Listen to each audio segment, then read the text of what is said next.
Hey everybody, as I sit recording this, we are 2 days away from leaving on our big family vacation to Disneyland. Yay! So I thought it would be a perfect opportunity to sit down and talk about the different things that we have discovered as we've planned this trip for people with cancer or other diseases and disabilities and traveling with them.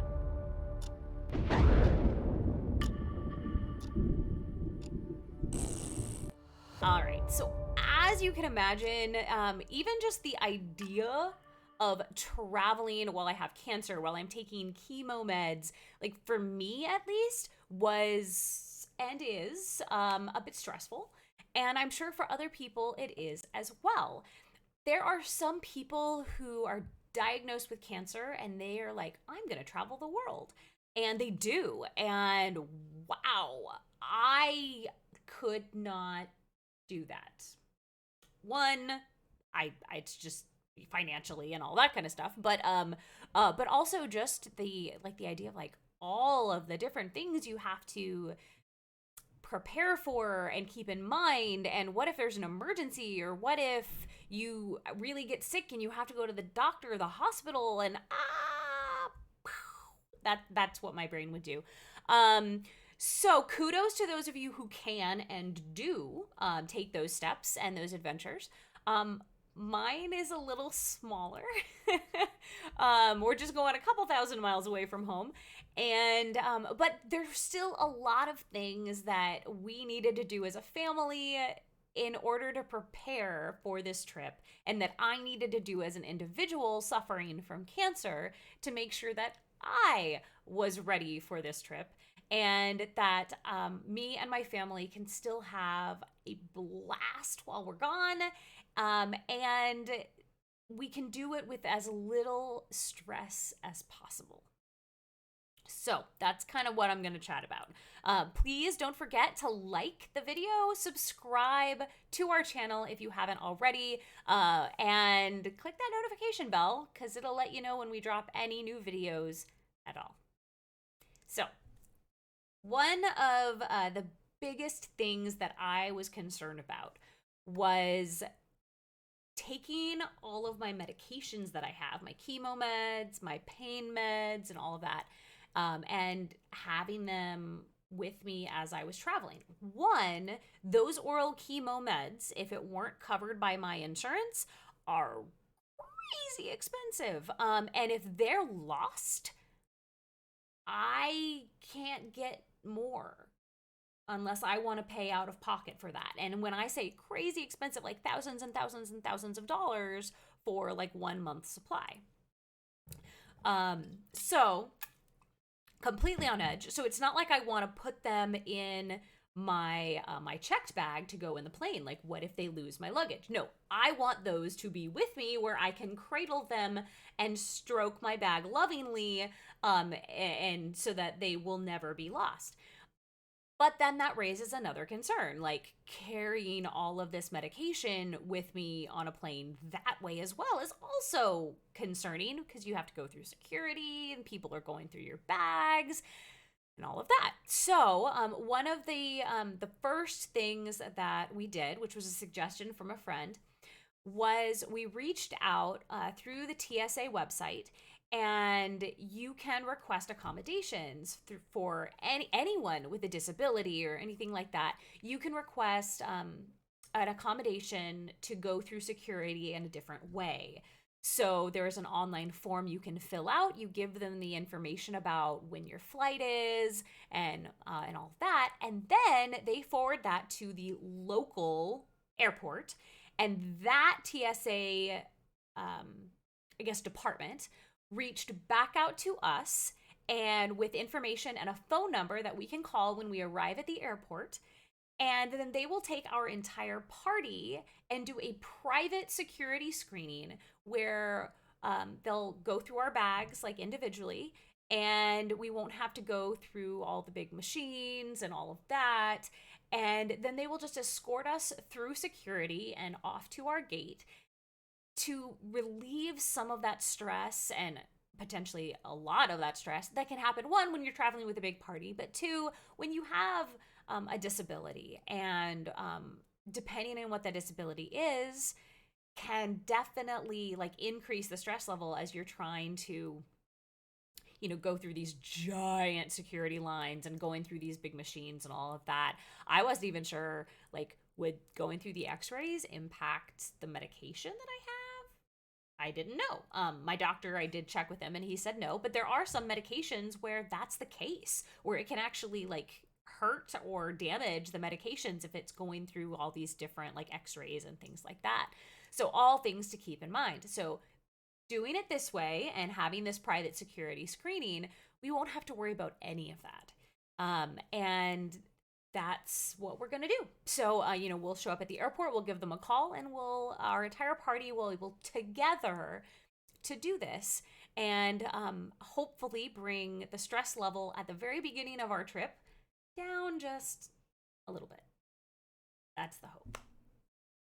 One of the other things that I made sure for myself that I knew is I made sure to look up local health clinics, like urgent cares, hospitals that are around the area where we're going to be staying. Like I don't have it written down specifically, but I at least wanted to be aware what was around me in case of an emergency, in case I start having crazy side effects from my medications and I have to go to the hospital. As little as I have to think about that, if an emergency actually occurred, the better, was my thought. I also want to make sure, and that if you're going to be traveling, that you have your insurance cards, any other pertinent medical information. You know, double check with your doctor if you need to have anything in writing for something. I'm not sure what that would be, but you know, maybe. Just make sure that you're prepared. The more prepared you are, the least amount of stress you're going to have, again, if anything comes up. So there we go. One of the other things that we did, now, when we originally started looking into this, I was hurting a lot more than I'm hurting right now. But I decided to stick with it just in case, because I still have some days and some times where I am hurting a lot. And I need a little bit of extra help. And walking around Disneyland or California Adventure all day long kind of seems like the perfect recipe for me to not be feeling so good. So we found a company called Scooterbug. If any of you watched one of my shorts, I highlighted them because not only do they do electric scooters for adults, but they also rent out strollers for kids. And so we're utilizing them for both of those things. So not only are we renting a kids stroller that they will deliver to our hotel for us and pick up when we're done, but we're also renting an electric scooter for me. And they do the same thing. They'll deliver it to the hotel lobby. It'll be there when we get there. And then before we leave on the plane, we bring it back down to the hotel lobby and they will come and pick it up. This way, I don't have to worry about the first come, first serve scooters that are available at the parks. There are some available, but I wanted something to be there, again, least amount of stress. That was what I was going for. I didn't want to really have to worry about, oh gosh, we need to get to the park an hour early so we're first in line so that we can get a scooter. No, I just wanted to have one.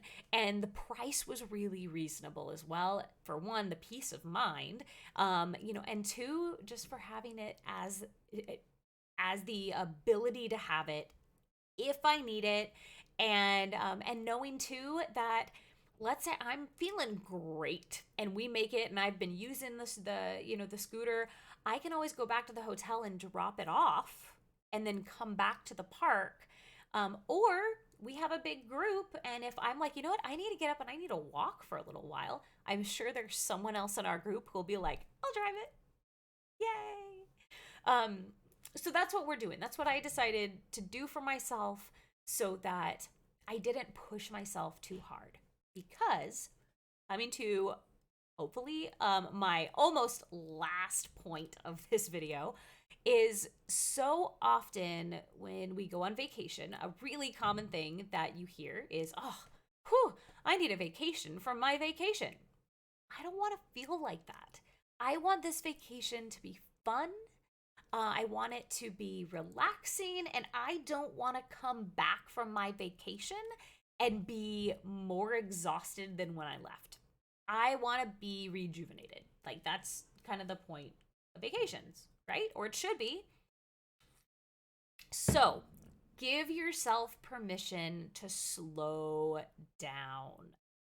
Don't feel like you have to push yourself and do absolutely everything, because what that's going to do is put you out of the game when you don't want to be. So if I push myself too much, I know that I'm probably going to be hurting so much the next day that I wouldn't even be able to join the family in whatever we were doing. I would be laid up in bed, not feeling good at all. And I don't want that to happen. So I got the scooter. I'm going to make sure I have my meds, and I'm going to take them. And I'm going to take breaks as I need them. Even if that means like, whoa, I need to take a trip back to the hotel and take a nap for a little while. That's okay. Now, we saved up for this trip, and we have been for quite a while. So we also made this a bit of a longer trip so that we had more time at the park, so we didn't feel like we had to rush, that we could slow down as a whole group as well. And that's also really important since we're also traveling with a toddler. Yay! She's gonna be awesome. I know she is. But I'm sure any of you who have had young children know when they get tired, you start to, have all of those different things. So she and I are actually going to be in a very similar position, where it could get to a point where we both need to, be honest and take a little bit of a break. So that's the whole thing. So that's what I had to share. That's, like I said, we, as I'm recording this, we leave in 2 days. When you are seeing this video, we'll actually be in the middle of our vacation. And my goal is to, you'll probably have already watched maybe a couple of videos of us on our vacation. I will probably have done a video of, I might have overdone it. Hopefully not, but maybe. So we'll be doing some update videos like that. That'll be dropping while we're gone. And then we have this video of kind of how we planned and what, so hopefully some good tips that you might be able to use as well. If you decide to travel, or if you have family with chronic illness or cancer and they want to try and take a vacation or try and travel, and you might find some of this stuff handy. Definitely, if you have any experience traveling with any type of disability or illness, leave some comments below and share. I would love to hear from you. And otherwise, again, don't forget to like and subscribe, and I will see you later.